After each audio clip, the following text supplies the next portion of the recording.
It recognizes our belief in God, our country, not just individuals, our country, our founding fathers codified this in the documents that founded this country. Our reliance, our belief in God, and our reliance upon God. Of that, there's just no debate on that. You may like it, may not like it. Declaration of Independence, we find these truths to be self-evident, that we are endowed by our Creator with certain inalienable rights, of which are life, liberty, and pursuit of happiness. It goes on in the Constitution to say we are putting together this Constitution in a preamble to secure the blessings, not only for ourselves, for posterity.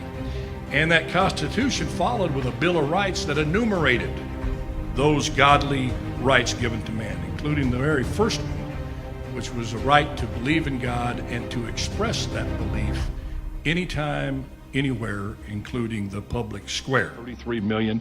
It's proven to the money investors that people want something to feed their souls, not just their worst desires. Absolutely. And yes, indeed. This kind of sums up my entire dialogue career on the heat of the night. You ready for this?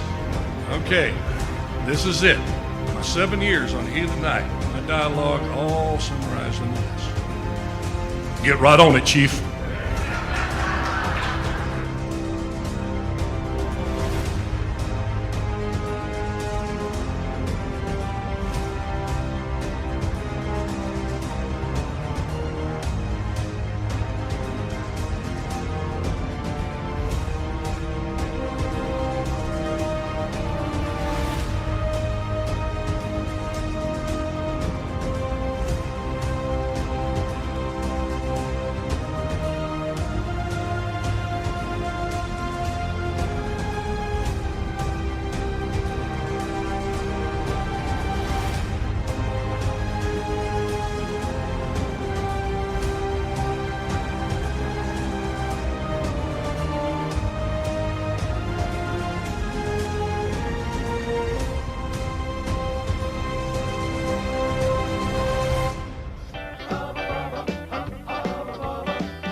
Skinner, but Bubba's my name. I like my iced tea sweet and my women the same. I'm your brown-haired badge here in little old Sparta, but nobody's bigger or tougher or smarter. If you're looking to fight, best not be with me. Wanna be held tight? Well, now we'll just see. You never know in the heat of the night on TNT. Heat of the night on TNT. Now I don't put on any airs, but then I ain't no slob. Just a redneck boy with a blue-collar job. The ladies I date, they gonna have 'em some fun, 'cause I'm a big hunk of crime fighting son of a gun. So if you're looking to fight, come on up in the ring. You wanna be held tight, just about anything can happen in the heat of the night on TNT. Hubba, hubba, hubba, hubba, heat of the night on TNT. Yeah.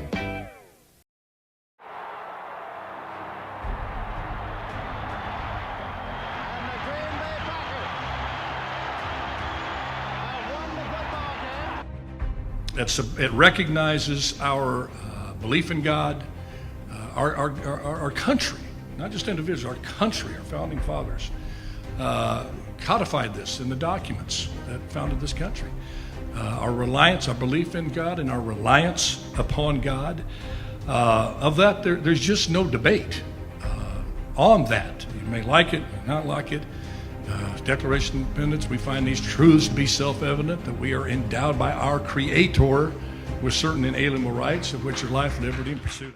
This hour of the Alan Autry Show is sponsored by Sinlaw, the most realistic artificial grass in the Central Valley. From NFL quarterback to Hollywood to the mayor's office, and now behind the mic at KXEX, this is the Alan Autry Show.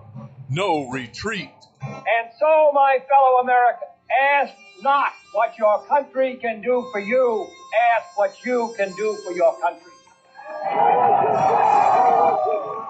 Mr. Gorbachev, tear down this wall.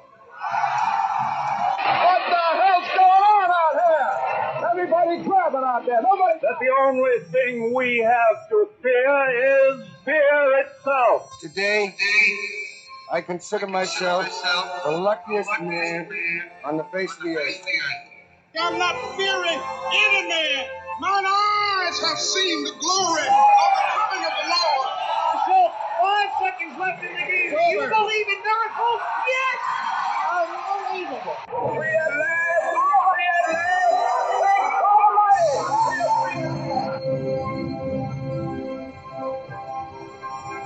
You're listening to the Alan Autry Show on the best talk in town.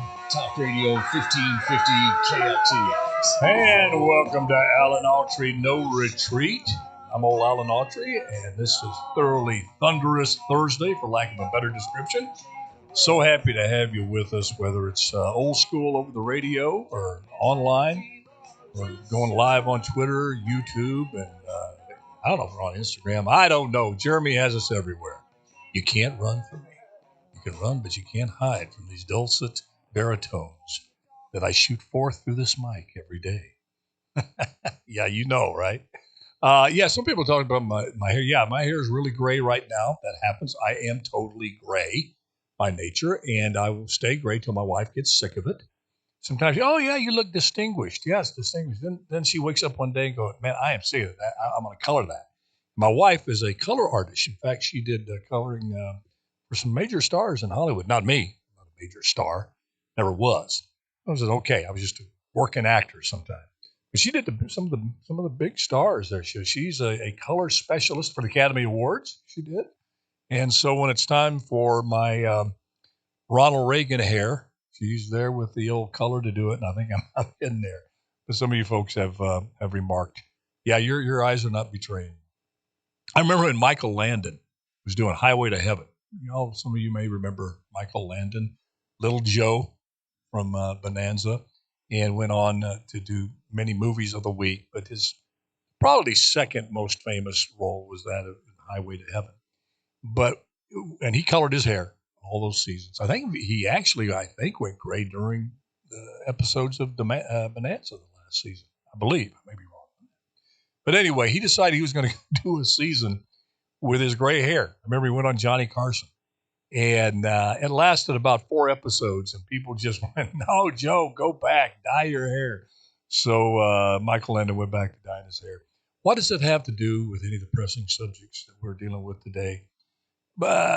Probably a lot, because you got to find at least something in your mind, whether it's you wistfully think of Michael Landon's hair, and it takes you away from all the stuff going on right now. By all means, just go there. Go with your thoughts, whether it takes you to the past, to the future, the soaking up the present. If the present gives you some kind of respite from all of the stuff going on around the world, please do so. Now, I know that might sound strange coming from a guy who can get triggered at times by some of the stuff going on in this world, especially when I see people being exploited, whether it be children, old people, just exploitation in general. When I see bullies beating up on people less strong than them, whether it be with words or physically or whatever, that's still going to trigger me. Injustice is going to trigger me. I hope it does till I'm in my grave. I hope I don't just throw up my hands, take a deep breath. Well, nothing this old man can do about anything. Forget about it. I'm just going to sit and, watching the Heat of the Night reruns and think about the good old days until I kick the bucket. Now, there's a lot of folks that do that. There's a tendency, there's a pull to do that, especially with older folks, not watching Heat of the Night. I'm just using that as an absurd example, but to just withdraw and say, I've done, even those that have been very interested in current affairs and helping make the world a better place and fighting the fights that requires, big or small, they get worn down and then finally worn out, and they just go away. And I guess I can't begrudge folks to do that. Here I'm staring down the barrel of 71 years old, coming up here July 31st. But I'm as concerned, as energetic at times than I've ever been about this country. And this country being, yes, I believe, if you believe in freedom, if you believe in individual rights, the greatest country, not just in existence today, but in the existence of the entire history of the world. Prior to the United States trying this, what they called the Great Experiment. The reason they called it the Great Experiment, our form of government had never been tried. A government of the people, by the people, for the people. That just spelled chaos up in that. People just didn't understand that. Prior to our coming into existence, the United States of America, it was either dictators, kings, emperors. There was one centralized power, usually that office, if you want to call it office, that position, was gained by force, by killing other people. There was no peaceful transfer of power. It was survival and power of the fittest and the strongest. And you look through the Bible, there was no peaceful transfer of power in ancient Israel. A lot of times it was just they had multiple wives, and the one offspring of the one mother didn't like the offspring of the other mothers. But we all love the guy that just walked in, Guillermo Moreno. Thank you for saving me. I was on this rant here. But what happened was this great experiment with a diverse country, a nation of immigrants. To be American is not an ethnicity. It's a melting pot. It's an assemblage. It's a homogenization of all the races. You want to come here? Last thing they ask you is, what's your race heretofore? And my mic just went out. No, that was me. I apologize. Okay. But, it did work. It was imperfect, stays imperfect, but is still the most, the best opportunity that the underdog, the one who is bullied, the ones that are not born into special affluent circumstances. You didn't have to be the son or daughter of the powers that be or related to them to, quote unquote, make it in America. You could go from worst conditions to the best conditions. You could improve your position in life. You had a pathway there. If you worked hard, played by the rules, and did the right thing, and there was a way to improve your life. And that's where these other systems miss it. They wonder why they wound up, they meaning the dictators and emperors and kings, ruling all over a bunch of hopeless people who eventually knew the only thing they could do to change things, to vent their anger, was to overthrow with pitchforks and torches and rocks and whatever. And usually those rebellions were put down and quelled, and it was business as usual. Then came the United States of America, of the people, by the people, for the people.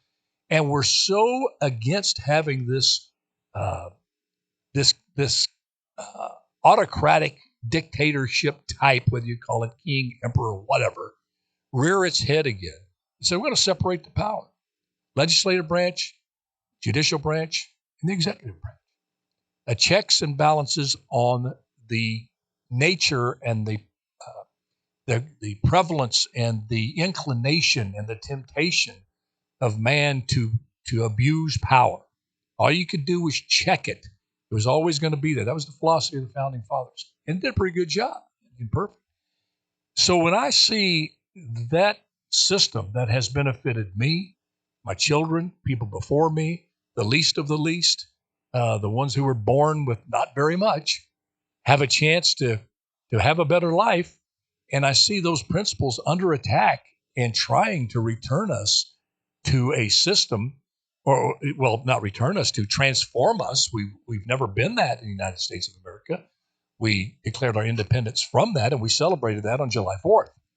But to transform us into an old, tired, Marxist state where the state controls every aspect of your life, and if you speak out against it, you get really hammered. They call it canceled now and whatever. They want to throw you in jail. They're doing that up in, there's some, I forget what country, Guillermo, welcome to the show, pop on in here. Hold on, Alan, I'm reading about the cocaine right now. We got breaking news. Let me wrap this Freedom up. is great, Alan. I just do this show because I love America. Come on. Enough for protecting freedom. Let's get to the cocaine Liberty story. and freedom, that ain't sexy anymore. Cocaine in the White House. All right, give us what's laced on it. All right, here's the latest. I can't even say this. Multiple tests run on cocaine. Their DNA. How many tests? You got to run. You got a simple test whether it's cocaine. Well, they know it's cocaine now, so now they're trying to find out if there's DNA evidence. Get this on the container where the cocaine. So my question is this. So I thought it was like a baggie of cocaine, but I'm reading from Fox on the Chiron that it's actually. I specifically left that in a container. It was a container. I specifically left it in a container. I know that.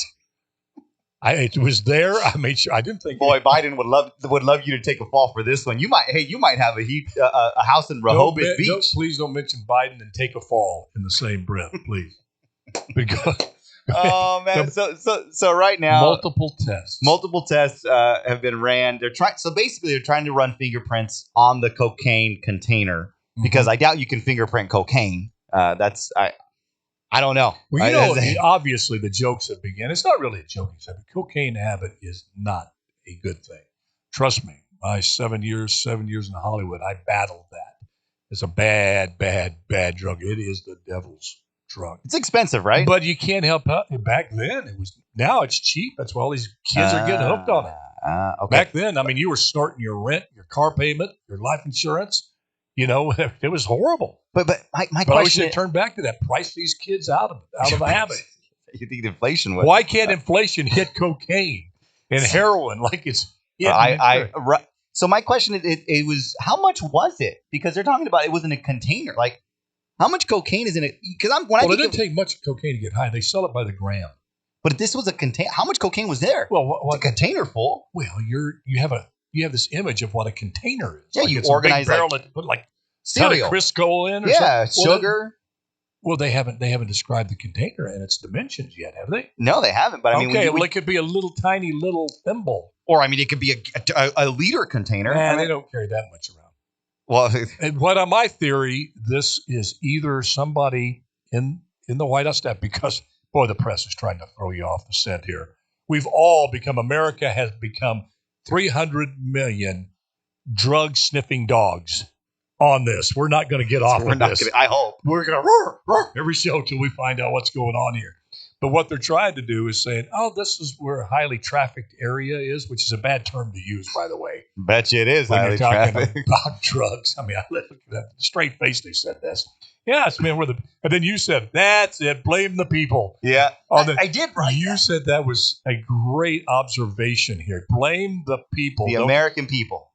And they said it was found I was listening to one of the talking heads on CNN yesterday. I said it was found in a cubby hole there where you take out your belongings before you go into the White House. And I gave credit to the moderator, said, but I've been to the White House, and isn't that area you're talking about for staff and employees of the White House, not the general public? And you see this guy look at her like, I can't believe you asked me. Don't you know we're operative for the president? And he goes, yes. John, back to you. I think we have some rain in Cleveland, right? Oh my goodness. He just looked like he had just dropped something in his shorts there. But this is they're going to find out who did this because they get. Well, no, they're saying they can't. They're saying they won't be able to. That is what they said today. That the Secret Service. I don't know if it's the Secret Service. They have no video. They said that they might in the White House. They might not be able. They have no video. We might never know. This is they seriously said they might not be able to figure out who put it. What preschooler whose cubbyhole was that? What preschooler? This is where we're at. But I want to. They can find the person who was having a bologna sandwich on a bench outside the Capitol January 6th. Track them down and put them before a judge. And you're telling me they can't find through the video. Everything is videoed in there. Every angle is covered. There's no Jeffrey Epstein type deal where, that camera wasn't working when he was on Suicide Watch. All the other cameras are working, but that one. Well, that one ain't working there. We're in the jail. We're going to go over there and sleep. It's the President of the United States. Somebody could walk in there, whatever, attack the president or what. And then they were so, 100 Joe, one here. Well, he wasn't. Why do you have to say it, though? Well, he wasn't there when they found the laptop either. Good point. Very good point. They make this statement. You hear what they're saying? They're saying, who would be so stupid to leave their cocaine in a cubbyhole.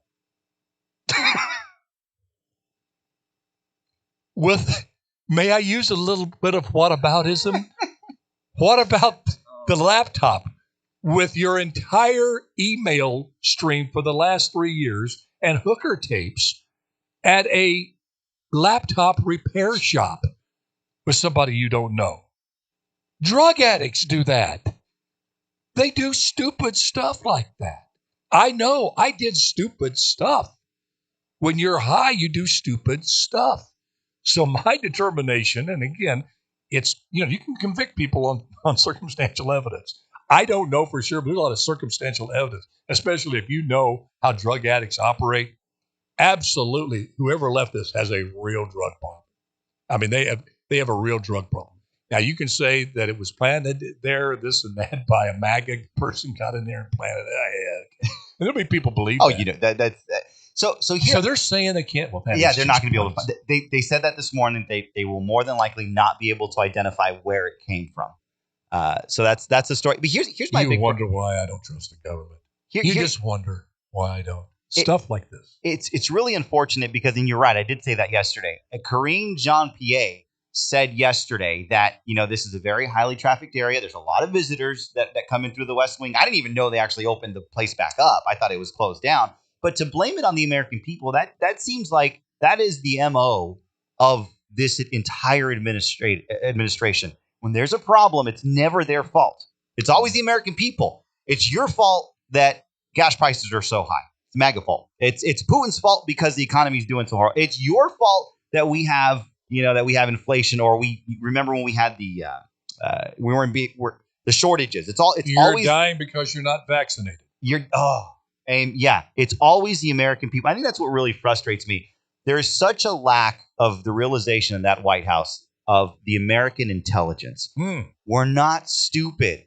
The average American has common sense. You find cocaine in one of the most secure areas in the nation. You don't know where it came from. You're saying it was in a preschool cubbyhole. Everyone has to take off their shoes when they go in the White House, and it was in that one cubbyhole. We don't know. People, they're and like you said, the first family. We have a son that had a problem with addiction.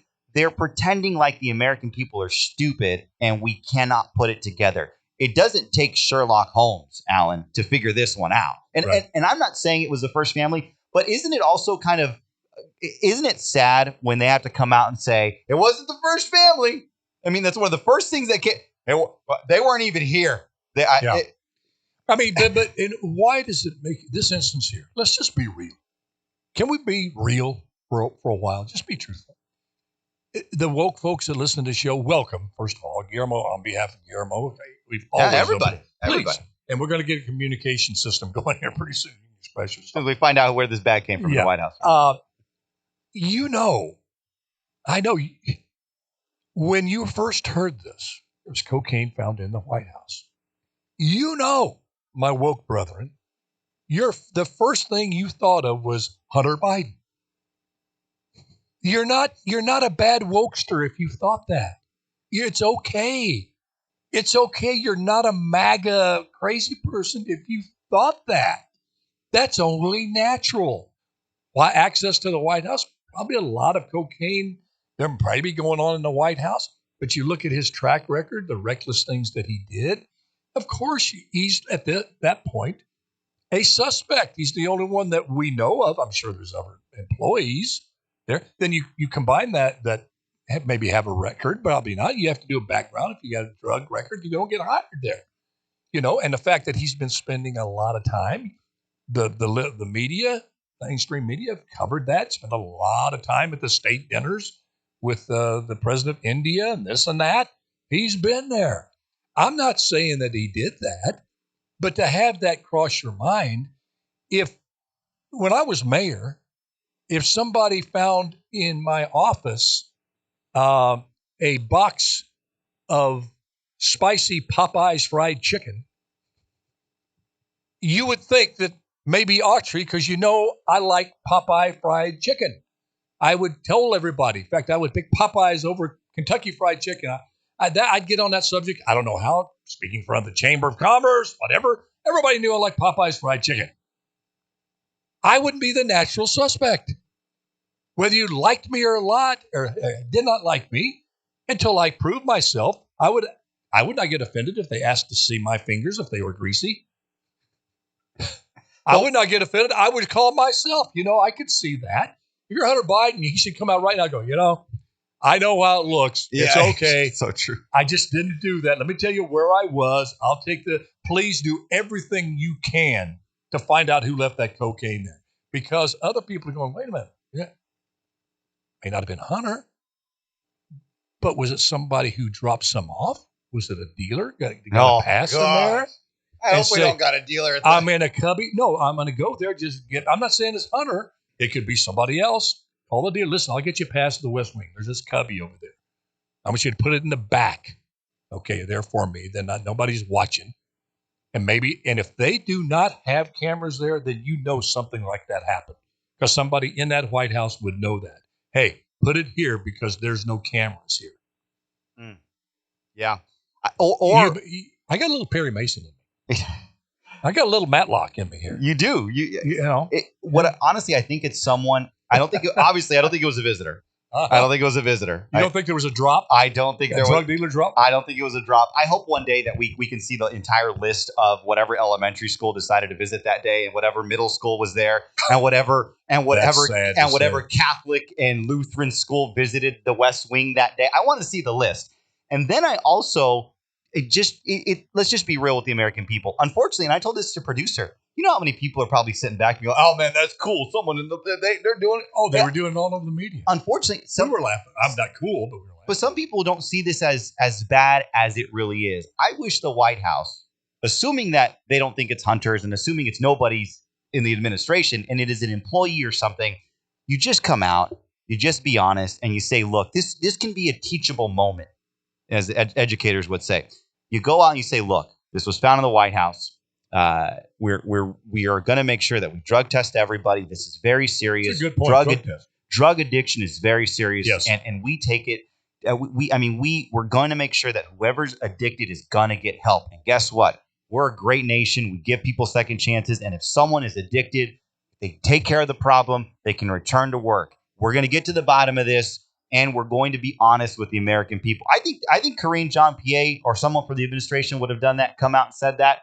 I think I've had a lot of respect and say, yeah, you know what? This is at the highest levels of government. It doesn't seem like they're capable of thinking that purely in terms of what's good for the country.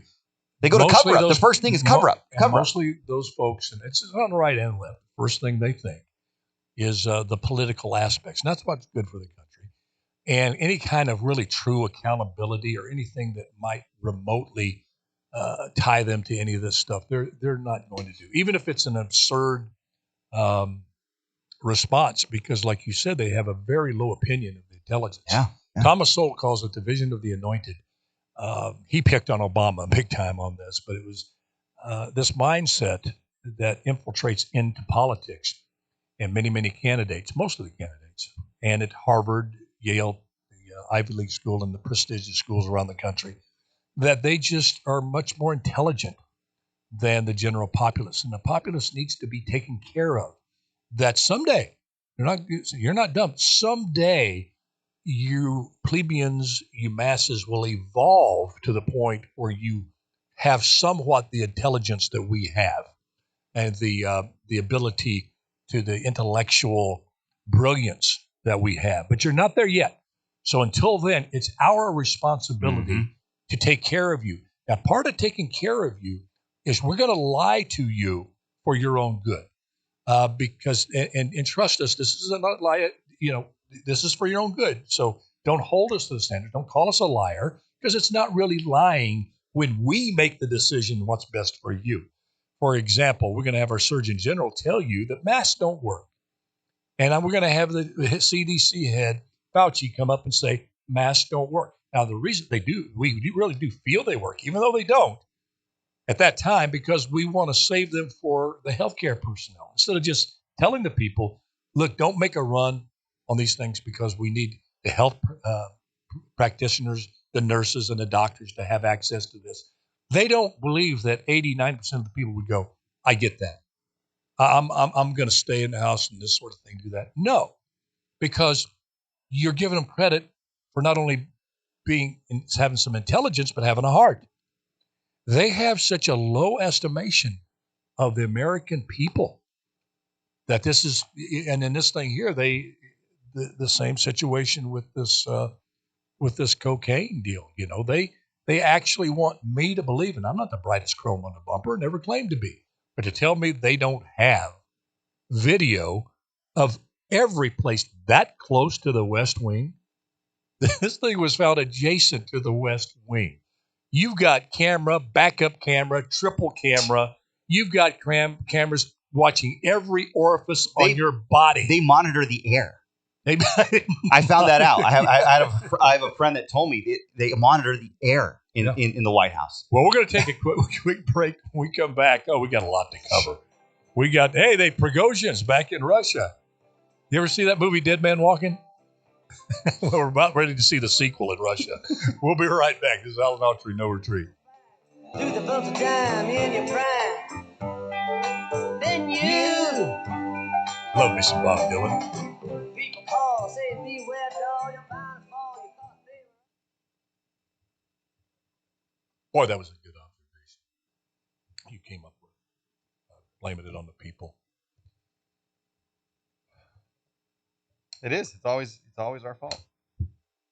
Oh, I got this. You see where the investigators on the Mar-a-Lago document thing, so they have tapes of Walter Nauta, I believe his name, Nauta, assistant. I believe he's the one that they have the video of him taking boxes. I haven't identified the boxes, but boxes from one place to another after being told by the government that they want these top secret documents. And that's a big incriminating thing they have. You think back to when Trump said with those cameras, I believe it was in Atlanta or Detroit, that showed ballot counters taking out boxes underneath the deal. That's such a good point. And on the announcer going, can you believe this? That is so silly. They're not out there counting. They ridicule the taking of one box from one place to another. And it's just like you're a conspiracy theorist, Alex Jones, dude, if you even question what's in the box. But you have irrefutable evidence in those boxes. Those are top secret documents that is carried from the Mar-a-Lago over to. Don't you just find that? It is the hypocrisy. Yeah, it's not shocking the hypocrisy, but the brazenness of it. Oh, yeah. Like they don't remember what they just did, right? Could you imagine if they would have found cocaine in the White House during the Trump administration? Oh, I would have blamed Don Jr., first of all, because he had that instant. Remember when everyone was like, you have to be honest. I know he might have not have been doing it, but there was a time there when, they have more common sense. I don't think they're as cynical about the American public. No, but they would have. Yeah, but they would not that he would have done it, but they would absolutely went after him. Yeah. Trump would have joked. Trump would have joked about it. Oh. Yeah. I don't think. I think Trump would have come out and said, "We're going to find out who did this." I think he would have taken with all of the narcotics being shipped across the border. That's so true. I think the initial thing. 30 seconds. The initial reaction is just laughing because it's so outrageous. It's so crazy. Yeah. Cocaine bear in the White House. But then when you give it a little bit of thought, you realize, man, this is serious stuff. What a message it sends. Should we really be laughing about it? And after some deeper thought, you say, no, we've had our laugh, but this is serious. 10 seconds. Which you so brilliantly pointed out in your opening statements when you come gliding in here into your seat. Thank you for doing the show. Do you remember I wasn't on the slate? We were going to have lunch. Instead of lunch, we're still going to have lunch, by the way. You get to do the show. Boy, what a trade-off that is. We're stepping all over the open. You're listening to the Alan Autry Show on the best talk in town. Talk Radio 1550 KXEX. And welcome back to Alan Autry, No Retreat. What does no retreat mean? Well, we don't retreat. The three principles this country was based on: faith, family, and freedom. Never will. Will not take a step backward. We will not fight off our back foot. We will do it moving forward like all good boxers, heavyweights do, and lightweights and middleweights. We take the fight to the opponent. Guillermo, sometimes in this world, you get some of the most brilliant leadership and advice from very unexpected sources, and especially during times of crisis. After the Rodney King tragedy there in Los Angeles, you were too young to remember that, but he just took a beating by LAPD. It was horrible. The nation exploded. There was riots in LA, across the country, and it seemed like our country was just going to be torn completely apart. And guess who stood up and said, enough's enough, don't do this? Rodney King. He famously did a press conference, said, can't we all just get along? The guy who was beat almost to death. And that really resonated with a lot of people. Well, you have this incident over in France. I don't know if you've been following this, but the young man, 17-year-old Algerian descent, was stopped by the French police. Something bad happened. The officer shot the young man dead. And there's been riots all over France now going on for several weeks here. And a lady stepped forward calling for peace in the streets. What makes that interesting, and to me really tugs at my heart, is that lady is the grandmother of the young man who was slain. Now, there's a parent's love for kids, which is huge. But I tell you, I think it can be rivaled and many times exceeded by a grandparent's love for their grandchildren. I know my grandkids. I love my kids, my grandkids. I love them all, but there's a special thing for those kids. So it had to be horrific for her to lose her little grandson. But here she is, this grandmother. I said, calling for peace. I tell you, can't they do that in the Ukraine? Can't they do that over there in the Middle East? Yeah, I know it's a very complicated issue, but to take a deep breath and say, look, let's stop killing each other here and trying to kill each other for a second and see if we can stop this bloodshed a different way. And that's, I think it's a lesson for all of us, is sometimes that advice comes, and maybe it has to come from a non-political source and just a pure loving heart. What's your thoughts on that? I just commend that grandmother. Two wrongs don't make a right. It was wrong what they did to that boy, and it's even the rioting is wrong as well. Doesn't bring him back, and doesn't make anything right. So two wrongs don't make a right. And unfortunately, I think we've politicized virtually just everything. We need to understand that there are bad apples in policing. There are bad apples in the medical field. There are bad apples everywhere. Unfortunately, we're human. Human nature isn't perfect. So I think that there's a lot of groups that take advantage of these moments of tragedy of American, well, it was obviously in France, but we've had the same thing happen here in the United States.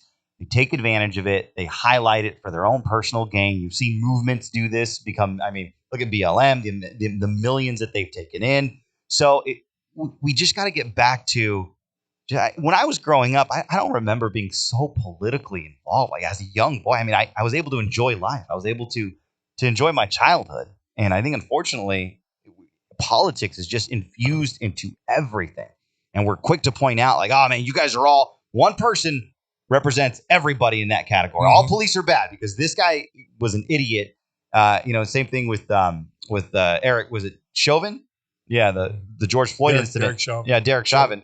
Saying that it's not reflective of everybody, but the same thing is we always have to remember is we're always trying to be a better country, a more perfect union. We didn't say we are the perfect union, so we're always working towards something. So my heart goes out to it, and I want the American people also to realize that we always get a black eye, right? Everyone's always beating up on America. These issues that we're struggling with, other nations are struggling with them as well. America always it's the worst place in the world. No, unfortunately, you have racist people in other countries. You have modern day slavery and mental health issues and mental health issues in other countries. You have LGBTQ, the community in some of the Middle Eastern countries. They don't have. They have zero rights. Let's just be real here. For as much as people bash on our country, damn it, we do a hell of a lot better than a lot of other countries. So I feel bad with what's going on in France, but just well, you had a key point too. I know the frustration, the anger, but really it exacerbates the issue, and that's what this grandmother was saying. Don't honor my child, my grandchild, by hurting somebody else. That doesn't honor my grandchild. We need to have peace here. But, many of the times when you see this rioting, I'm convinced, without any empirical evidence, but I'm just convinced. I watch these folks that are rioting thinking, a lot of them, I see them, it seems like they're very familiar. And I question, do they really care about the victim? Nah. Do they really care about George Floyd? Or are they just, somebody dial rentarioter.com and you just rent these folks to go out. We know that George Soros is one of them, that he believes anarchy is the way to go, that create as much chaos as possible. And I think there's a very significant body of people who just wait. That's, and I believe that's why a lot of them are masked. A lot of them don't want their identity shown because they do this for a living. They don't care about who was killed or have any political beliefs or really strong.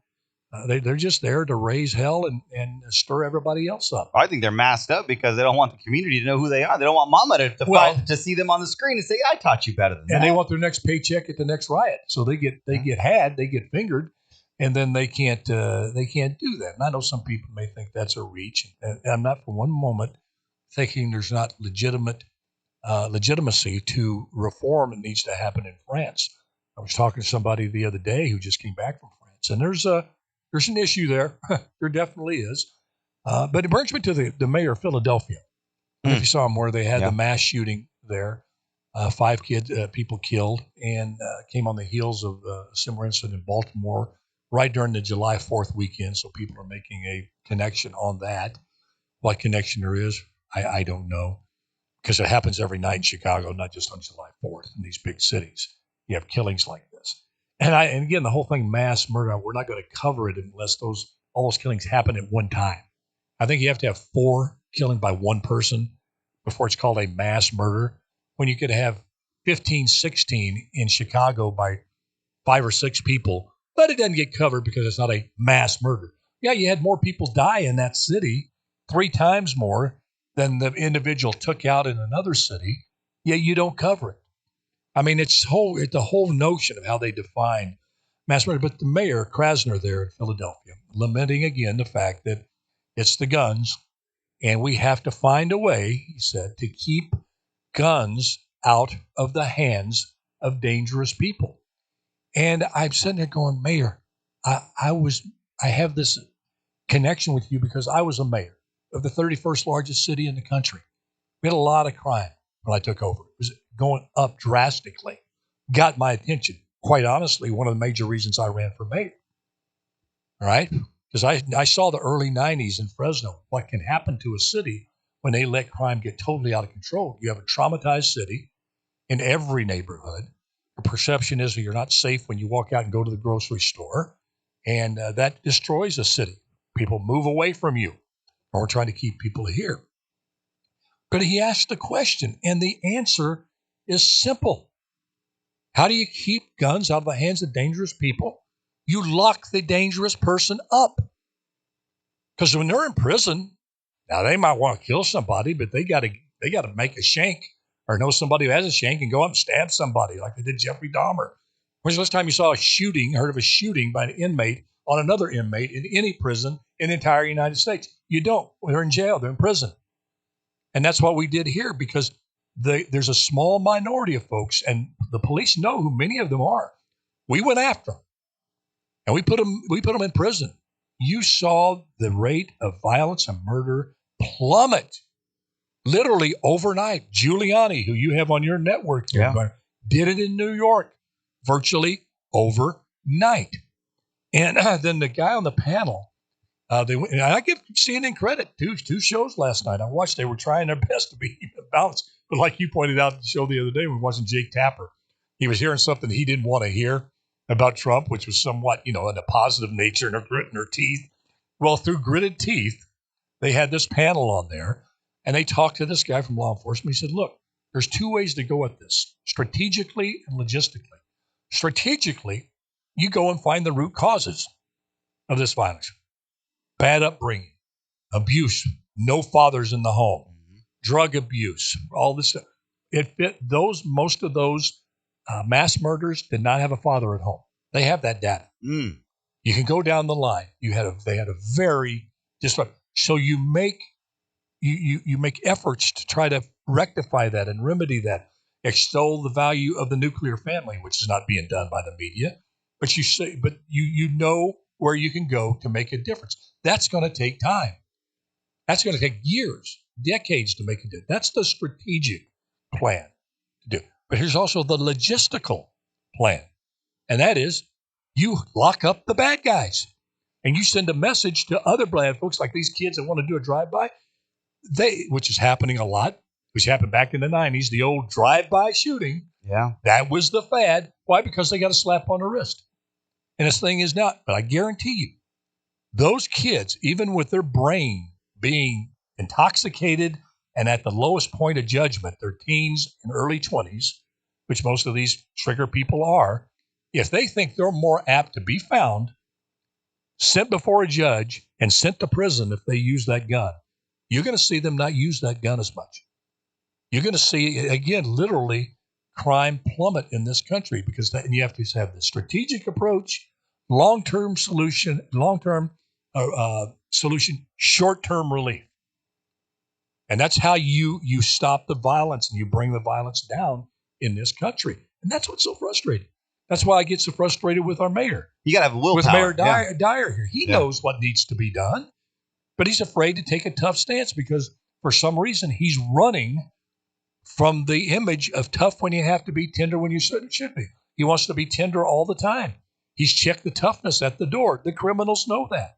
Yeah. This city knows that. And you have a police chief, by all accounts, seems to be a great guy, tough on crime, but he doesn't have the respect when Mayor Dyer would say something. Those neighborhoods still know Chief Dyer. And I think that's why I believe they will respond to him. Having a get really, really tough policy on violent crime, and don't leave that to your DA to do that. Yeah, I think the people in Fresno that elected Jerry Dyer, they did so on the basis of his police chief background. I believe that they wanted a safe Fresno. They wanted to be able to go out. They wanted to make and feel safe. That's why he was elected. As soon as he was elected, it's almost as if, and I told you this before, he wants to shake that image off. He doesn't want to be the tough guy. Why do you think he's doing that? Because I believe you're absolutely right, and it just confounds me. Well, I think part of it has to deal with image, because the police officers and law enforcement have been beat up in this country, and they have a bad image. Like they're not fair. They're not in a great profession. So I don't think, besides conservatives who really honor law enforcement, I think maybe he says, you know what? I don't want to have that image. I don't want to be this law enforcement guy. I want to have a new image, and that is to be a great mayor. But I think he forgets that, listen, one of the basic tenets of being a mayor is keeping your people safe. Preach it, and public safety. If anybody runs anybody runs for local office, you know that there's like three things: public safety, streets, neighborhoods, potholes. I mean, it's not complicated to run for office. Public safety. And it's one thing you can't BS your way through. No, you can't. And you know why they don't? Because it's hard. You make yourself politically vulnerable. Oh, you make yourself the target of the woke people on the far left that want to paint you as this far-right Nazi police chief. And you get so focused on that. You get so absorbed that you can't you can't, how do I put it? You don't really know what's happening to you, but you're being transformed into something that is not mayoral material. And you subconsciously are making it all about you. If you're going to run for mayor, you better make sure you're ready to be disliked from one decision to the next.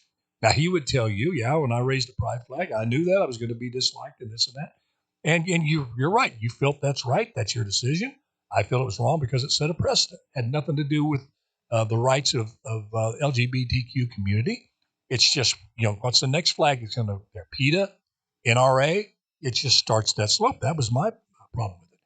But when you are afraid to be looked at as tough on crime because that's going to hurt your image, that is,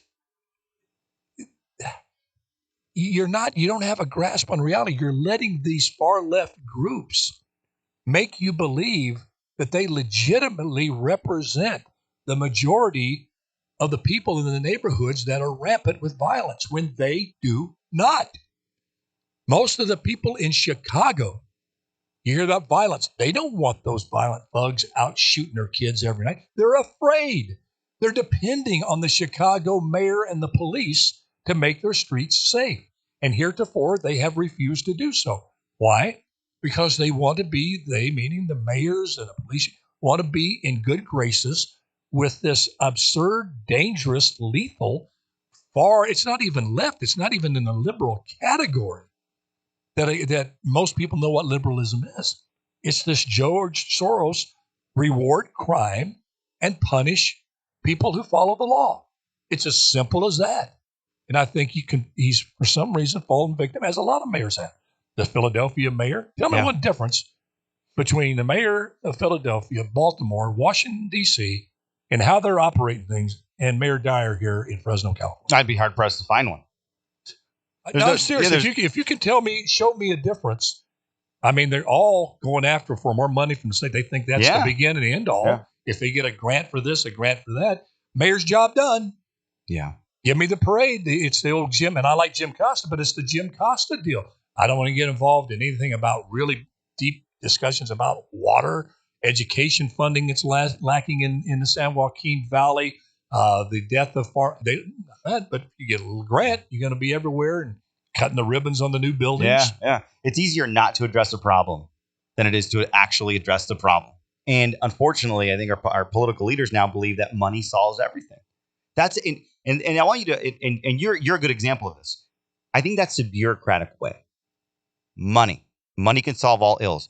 You were an outsider when you became mayor, right? You weren't working in government. I mean, you had a law enforcement background, but you weren't working in government.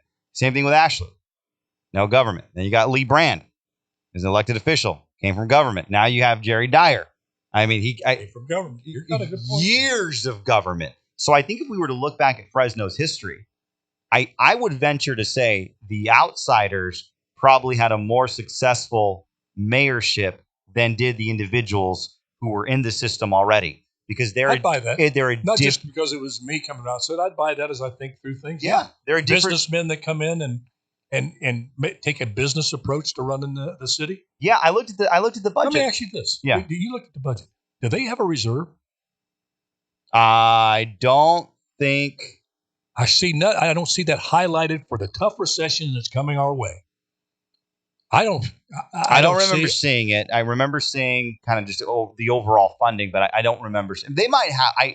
I didn't see it. That should be highlighted. I don't know. I want to find out if there's a budget reserve in there. But here's the thing, and they all say the truth will set you free, but first will make you miserable. You cannot have a bureaucratic and diplomatic approach to reducing crime. Bureaucracy and diplomacy does not work with violent criminals. You can go in and say, we're going to talk to the gangs, and this has been tried in cities all around the country. We're going to pay people not to shoot people. So when this guy, drug dealer, goes onto drug dealer B's turf and starts taking their money, you're paying this guy $500 a month not to kill anybody. Drug dealer B is causing drug dealer A probably around $10,000 a week. You think he's going to not take the $10,000 a week and protect that $10,000 a week? And then in the gunfight, an innocent 5-year-old girl gets shot in the head. Okay, you find out who's the gun wielders, who has the propensity to do that, who has the record. That's what we did. If you violated parole in the city of Fresno, if you were on parole and you kept your nose clean and worked hard, and you stayed out of trouble, and you went away from your old ways and adopted new ways that were productive, we did everything we could to help you be successful. But if you were a parolee and you came out and you started going back to your old ways and you violated parole, you went away. Yeah, and they knew that. That's why we had the lowest crime in 50 years when I was mayor. I hate doing that, touting this, because it sounds like it's me. No, I'm tired. I've seen it incrementally, what I put in place, our team put in place. administration by administration, day after day, deconstructed and broken down till we have from growth plans to having a cohesive body to address the state called the San Joaquin Valley Partnership for the Valley that I put together with the governor that they haven't even used. Swearingen didn't use it. Brand didn't do it. Dyer didn't do it. You just go up there with your briefcase and your knee pads and beg for some infrastructure money for downtown so you can get toilets to flush. Oh, don't get me started. Did you listen to my show yesterday? I've heard if you're on the toilet flushing thing, I've heard it. I was telling Jerry to just lie to me and tell me I'm pretty. Well, I would say that, but I know he's lying to me. So let me give you and this is when I was going through this, I thought to myself, did you find a reserve in there? Oh no, I wanted to know how much they spent. It was the largest budget in Fresno history, $1.8 billion. You know how much Fresno Unified oversees? $2 billion. I don't think people realize that our 2 seats of government here, because I think Fresno Unified is right up there. You got almost $4 billion a year, and you got a recession coming, the state going broke, and somehow you find the money to open up an office of LGBTQ affairs. With man and staff. Oh yeah. During these times, you feel that you need that to communicate with the LGBTQ community. To tell the mayor, here's what you don't understand. Are they going to be like an interpreter? You're going to have line people LGBTQ and the mayor, and they're going to say something, and it's like the interpreters with the sign language. This is what the lesbian individual said. This is what the trans people said, Mr. Mayor. And Mr. Mayor said to the LGBT community. He says he's going to be on your side. Well, can't you see the flag flying? Yeah. He's on your side. I mean, let me. I'm not putting LGBTQ. I mean, how about the office for the elderly in Fresno? No, you know what office we need? Office for the disabled people in Fresno. The office. I mean, there's a lot of needs. And what are you going to do? I want to see an accountability budget office, just like we have at the state level, the LAO, the OMB at the national. Constantly reviewing how we can do better. Yes, when I was looking at this money, and I was looking at the how much did we send to an African king? Remember that money? Yeah. How much money did we give to Bitwise that we probably should have done a little bit more research for? I want to know and how about all the money that we're giving to hotels, that we're buying for Tower Theater, the Parks Fund that is not going to parks, apparently. Even they're mad. We need a budget. How many times have you leveraged Grizzly Stadium, which should be paid off by now? How many times have you borrowed against that? That's a good question. And these are the questions that I don't think the average Fresnans know. How much? You know what? It's our job to it. Hey, maybe it is. Maybe it is. Good stuff today, Guillermo Moreno. Thank you for making time on the Alan Autry show to come in and just spread your wisdom. It's an honor. You usually spread a lot of other stuff, but today you decided to spread that wisdom, and that's great. Folks, thanks for tuning in. God bless you. God bless America. Just do your best. Let God do the rest, and we'll pick this conversation up tomorrow. You'll be with us tomorrow, Guillermo? You know it. All right. Bye-bye now. Love y'all.